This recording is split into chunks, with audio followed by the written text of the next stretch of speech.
What's up, everyone? It's AC going through part 2 on how we test for our Echo Bike ASR testing. If you didn't watch the first part about why we do the testing, that'll kind of give you more background on what it is. We can put that link in the description.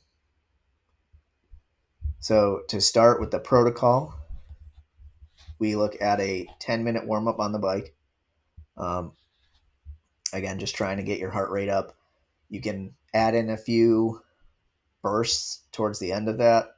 I personally, every time I've done it,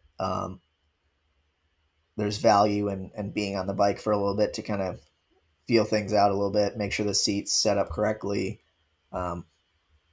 get the musculature that's going to get stressed going a little bit, because especially if you're not someone who has done a ton of biking recently, it'll be pretty important. Once you do that 10-minute warm up on the bike, we'll go through our max sprint speed test or our max output test. Consists of 3 5-second builds plus 5-second flies. We say about 3 minutes rest. You can do 2. Pretty much whatever you do for rest in between, just keep it the same, so that way whenever you retest, you have the standard.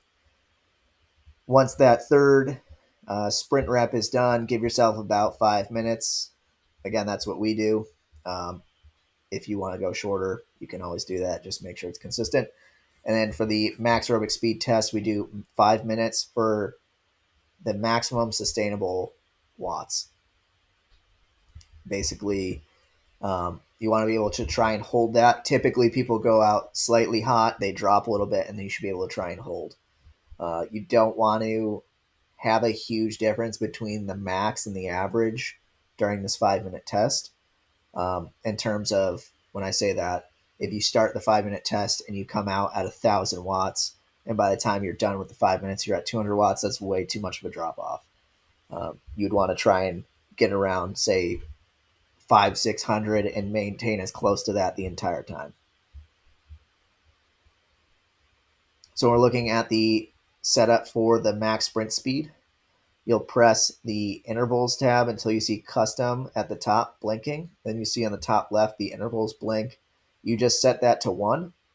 You set the work interval to 10 seconds, and then press enter. You set the rest interval to just 10 seconds. You press enter. And then once that's good, you just press start. It'll count you down. 3, 2, 1. You start going. And the first 5 seconds of that, you're building up to as close as you can to max.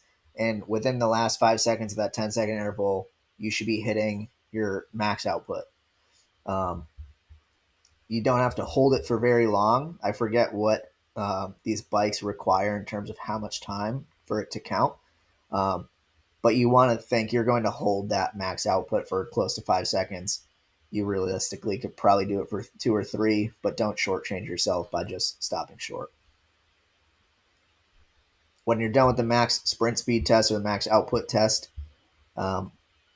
you'll have a screen that kind of looks like this. If you look at the center, it usually toggles between max and average. You want to make sure that it's on max. And you can take a picture, you can write it down. All you need are the watts. So in this case, this individual hit 1,108 watts as their max. So they would write that down. Again, to go back to the protocol, we would want to do 3 max attempts here. So once they finish the first one, they rest, in our case, 3 minutes. And then once the 3 minutes is done, they start the next one. They make sure the bike is set the same way. It should have saved your settings. And they run through it again 2 more times with that rest in between. Again, after that third one, and once they've recorded the max watts for all 3, they have that 5 minutes of rest, and they can get the bike set for the mass test, which will be the 5-minute max maintainable watts. So if I'm looking at the screen here, I'll go to targets, and you'll see it blank in the middle there. You go to time, you press enter, and I just set that to 5-minute target. And once I press enter, that thing starts up right away. So just be ready to go on that. Again, like we talked about, if you go out a little hot, that's fine.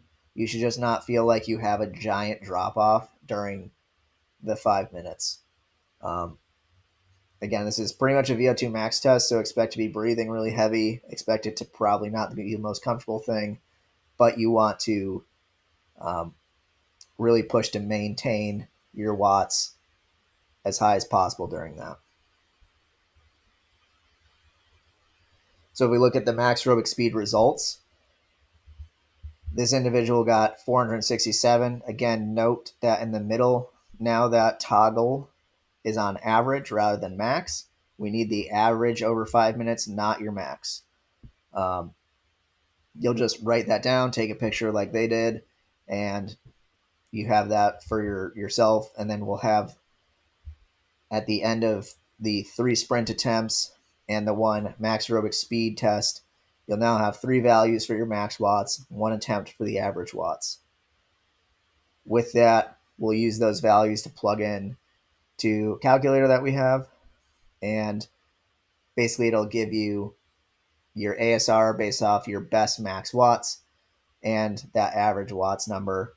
And I'll go through in the next video how we program using that spreadsheet calculator with different interval types and typically what we look for when we program off that. So again, up next is how we program. If you didn't see the first part, make sure you look at the first part in terms of why we do ASR testing. And then thanks for watching this one. We'll have the next video up for how we program using the ASR bike test.